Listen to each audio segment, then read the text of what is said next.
plomb en or transforme le savoir-faire artisanal français un peu méconnu en pépite. Et forcément, c'est la pépite de Lorraine. Eh bien oui, on est avec Midas en plateau. On est avec Tiffaine Chouillet, qui est la fondatrice de La Racine. Alors, c'est un cabinet de conseil, c'est un cabinet d'innovation, un cabinet, une agence de design. Tout ça réuni pour accompagner les marques qui ont besoin d'être un peu plus made in France, un peu plus designed in France, un peu plus authentique et en même temps plus proche du client. Bonjour Tiffaine. Bonjour. Merci d'être avec nous. Quand on pense au Made in France, on pense toujours que c'est plus cher et que la main-d'œuvre va coûter plus cher et que donc le prix pour le consommateur va être plus élevé. Et vous dites non, c'est pas ça.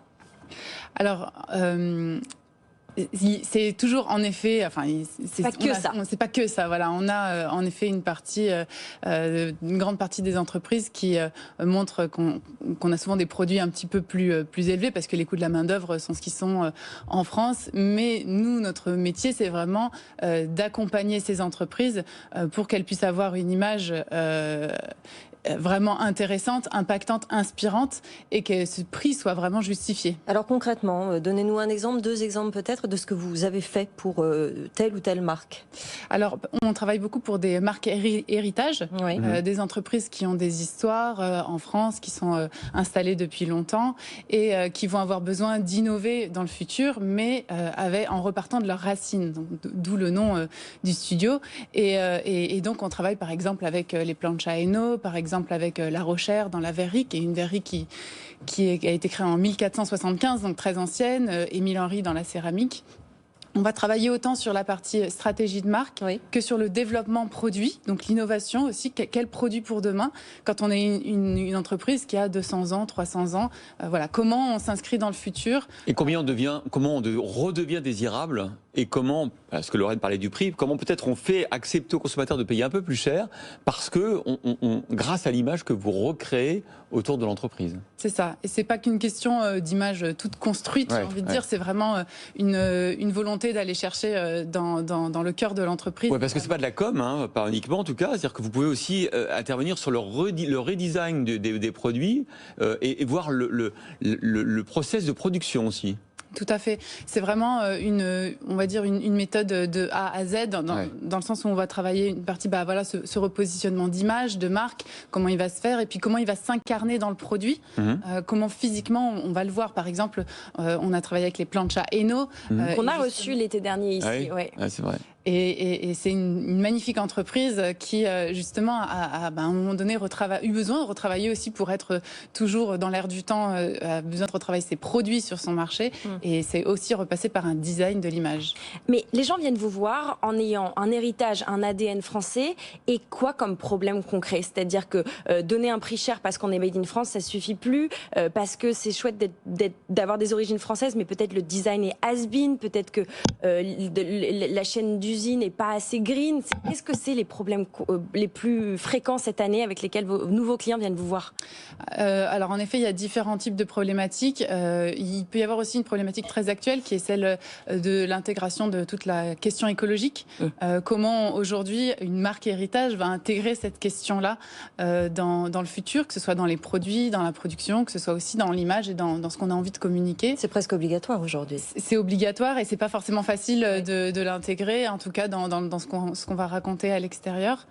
Donc ça fait partie de nos questionnements. Et bien sûr, l'innovation, la création de nouveaux produits pour intéresser son marché est toujours primordiale, et même en temps de crise, on l'a vu aussi. Est-ce qu'il vous est arrivé, Tiffaine Chouillet, de trouver un produit et vous dites c'est dommage qu'ils n'aient pas creusé tel et tel, et d'aller voir carrément, de démarcher le fabricant, l'artisan, en lui disant j'ai des idées pour vous? Ça vous est arrivé de faire l'inverse?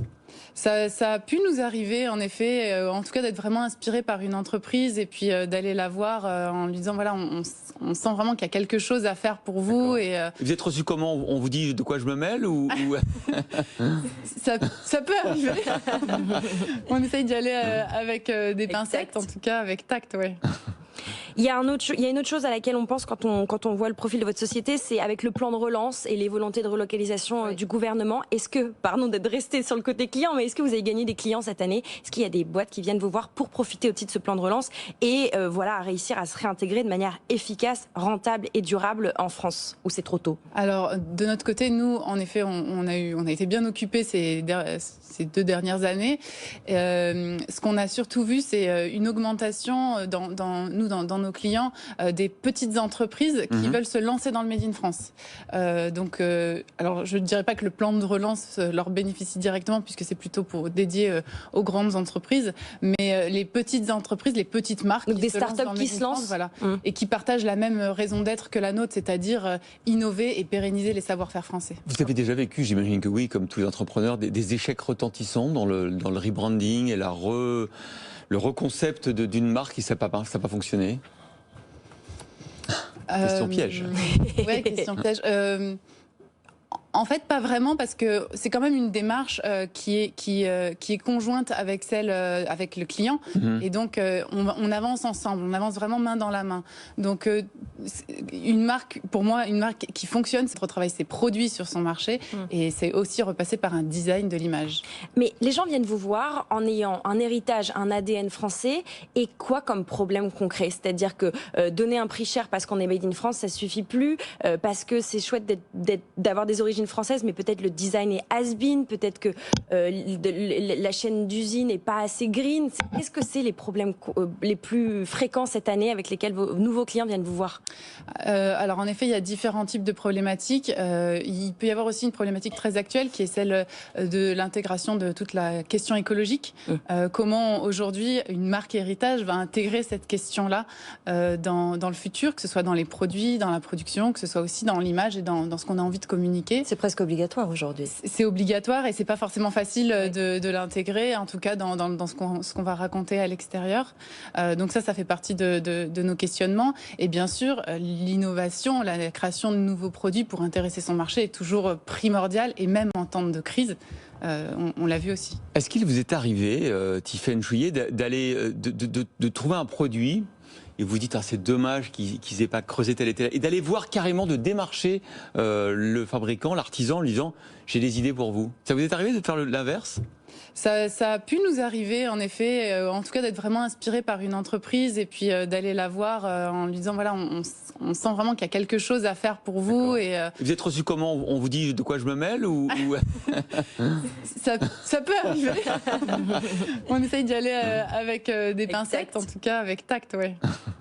Il y a une autre chose à laquelle on pense quand on voit le profil de votre société, c'est avec le plan de relance et les volontés de relocalisation du gouvernement. Est-ce que, pardon d'être resté sur le côté client, mais est-ce que vous avez gagné des clients cette année? Est-ce qu'il y a des boîtes qui viennent vous voir pour profiter aussi de ce plan de relance et voilà, réussir à se réintégrer de manière efficace, rentable et durable en France? Ou c'est trop tôt? Alors, de notre côté, nous, en effet, on a été bien occupés ces 2 dernières années. Ce qu'on a surtout vu, c'est une augmentation dans nos clients des petites entreprises qui veulent se lancer dans le Made in France. Alors, je ne dirais pas que le plan de relance leur bénéficie directement, puisque c'est plutôt dédié aux grandes entreprises, mais les petites entreprises, les petites marques, donc des startups qui se lancent, voilà, et qui partagent la même raison d'être que la nôtre, c'est-à-dire innover et pérenniser les savoir-faire français. Vous avez déjà vécu, j'imagine que oui, comme tous les entrepreneurs, des échecs retentissants dans le rebranding et le reconcept d'une marque qui n'a pas fonctionné? Question piège. Oui, question piège.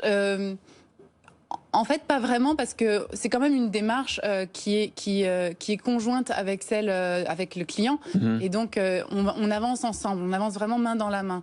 Donc une marque, pour moi, une marque qui fonctionne, c'est aussi une marque qui est bien portée par l'entreprise, qui est vraiment avec laquelle l'équipe dans l'ensemble va se sentir à l'aise, et en général, ça fonctionne plutôt bien. Ce que vous nous dites, c'est que quand des ingrédients sont bons, on est sûr de faire un bon produit à la fin. Oui, on a rarement de doute sur le type de produit. Enfin, aujourd'hui, on a, nous, une méthodologie en propre qui fait que ce travail-là, on le fait avec quand même plutôt de l'efficacité, je pense. Ok. Il y a une garantie de service après-vente, une garantie de bonne réalisation. Tiffaine Chouillet, fondatrice de La Racine, merci d'avoir été avec nous, merci Lorraine pour cette pépite.